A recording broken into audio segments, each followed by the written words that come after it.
Expressionism. Born in Germany after the First World War, Expressionism tried to make buildings that felt like emotions.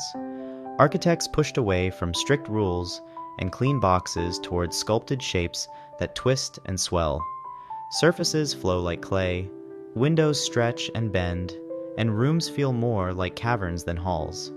The Einstein Tower in Potsdam is a strong example, with smooth curves that look almost alive. Expressionism opened the door for architects to show personality and mood, not just structure and function. You still feel its influence anytime a building leans into drama rather than straight lines. Programmatic. Also known as novelty architecture, this is the building as a sign. The shape tells you what is inside. Roadside culture in the United States made it famous, where drivers needed bold visuals at speed. A donut shop becomes a giant donut. A hat store becomes a giant hat. The point is to be unforgettable and a little absurd. It is commercial by nature, but it also shows how architecture can be playful and direct.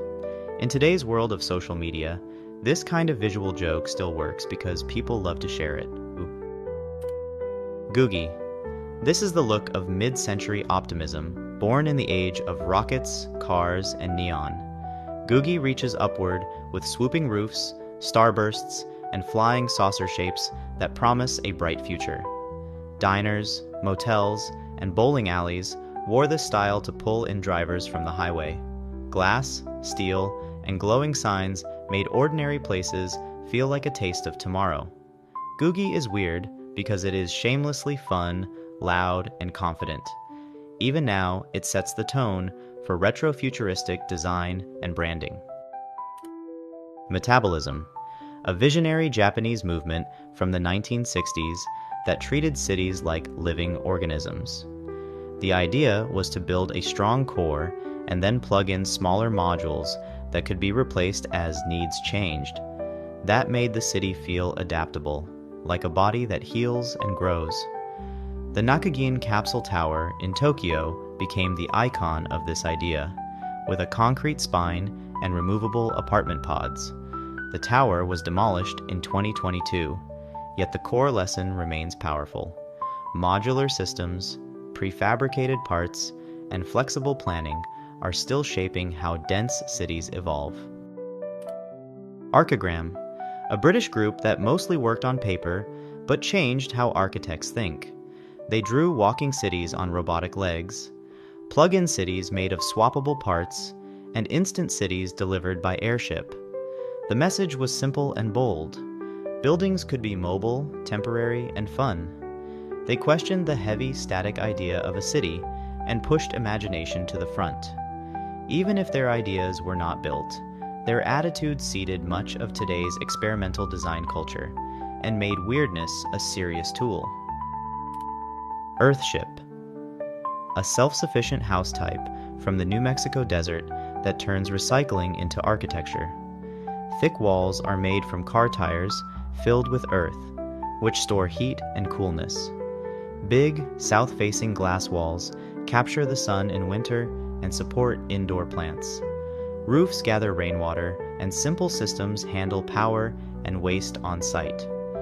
From the road, these homes look handmade and strange, but they hide a very practical logic.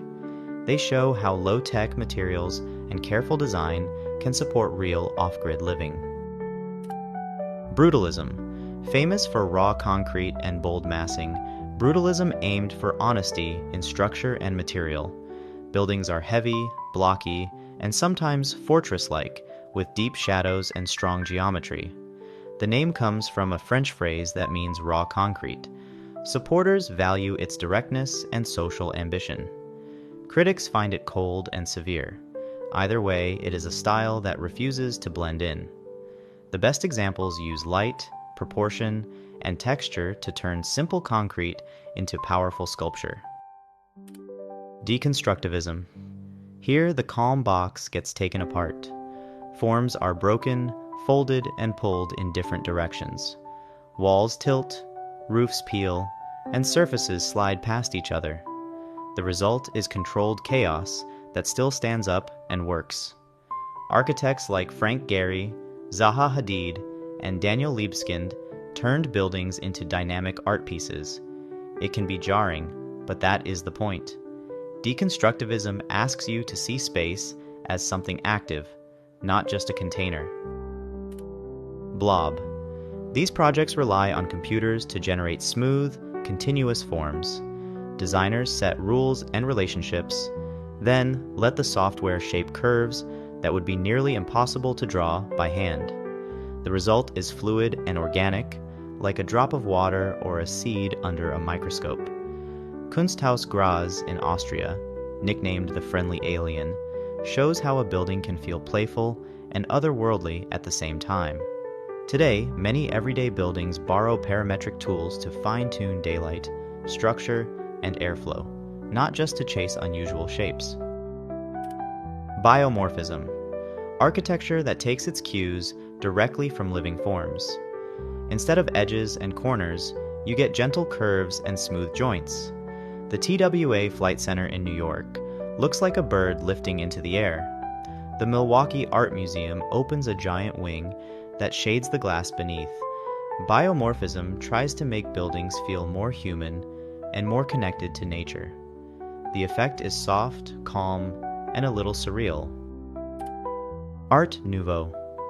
A turn-of-the-century revolt against rigid lines. Art Nouveau used flowing patterns, plant stems, and delicate ironwork to soften the urban street. In Barcelona, Catalan modernism pushed these ideas into fantasy. Antoni Gaudi's buildings twist, ripple, and glitter with ceramic mosaics. Columns feel like bones, rooftops look like scales, and facades bend like fabric. It is weird in the best way because it treats the city as a piece of living art. Futurism, an Italian movement that praised speed, engines, and the modern city. Its most famous ideas lived in bold manifestos and drawings rather than finished buildings. The goal was to make forms that felt fast and aggressive, full of sharp angles and strong diagonals. Even if much of it stayed on paper, the spirit pushed architects to see motion and energy as design tools. You can sense its echo in every building that tries to look like it is ready to move. Constructivism. Born after the Russian Revolution, constructivism treated architecture as an instrument for a new society. It exposed structure, embraced diagonal frames, and used graphics as part of the form.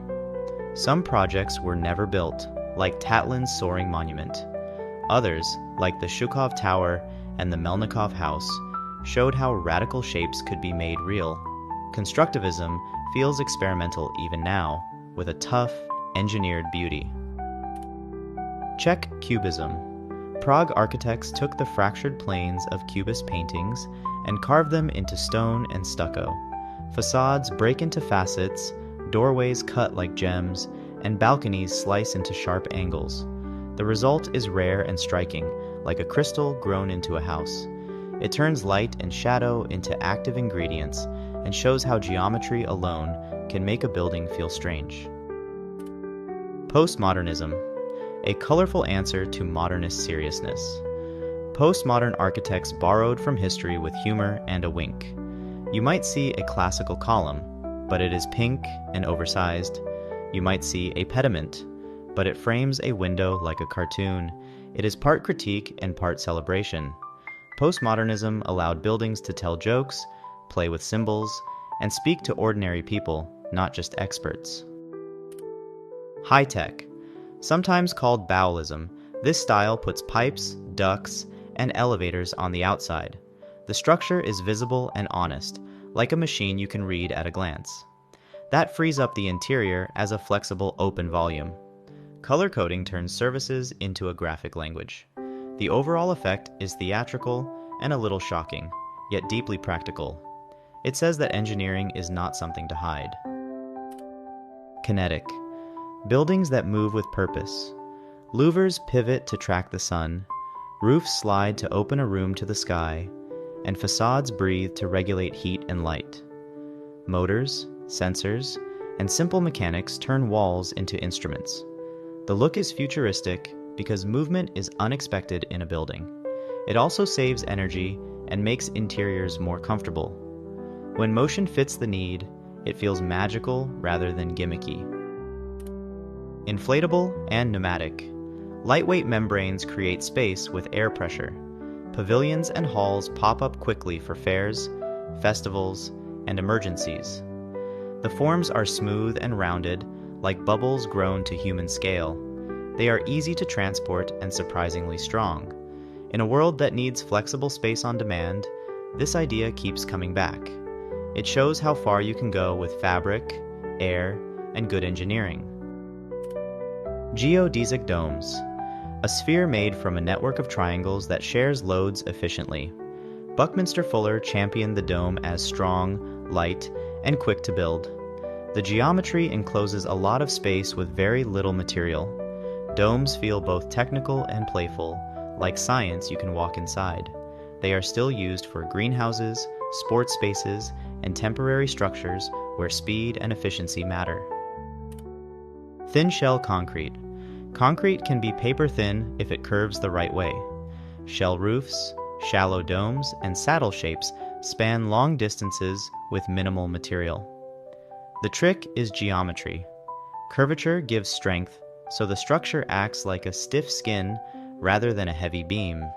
These buildings look effortless even though they are carefully calculated. They prove that efficiency can be elegant. Super Adobe Earth Domes. Nader Khalili developed a low-cost system that coils long bags of earth into domes and vaults. Each layer is locked with barbed wire and finished with plaster. The method uses local soil, simple tools, and patient labor. The look is primal and gentle, like a structure shaped by wind. It is well suited to hot, dry climates and has inspired aid projects and experimental eco-villages. Paper and cardboard. Shigeru Ban showed that paper tubes can be real building elements. He designed churches, museums, and emergency shelters with recyclable parts that go up fast and cost little. The message is ethical as much as visual. Good design does not have to be expensive or permanent to have dignity. When disasters strike, this approach saves time and supports communities. Neo-futurism. A sleek and optimistic language for the present.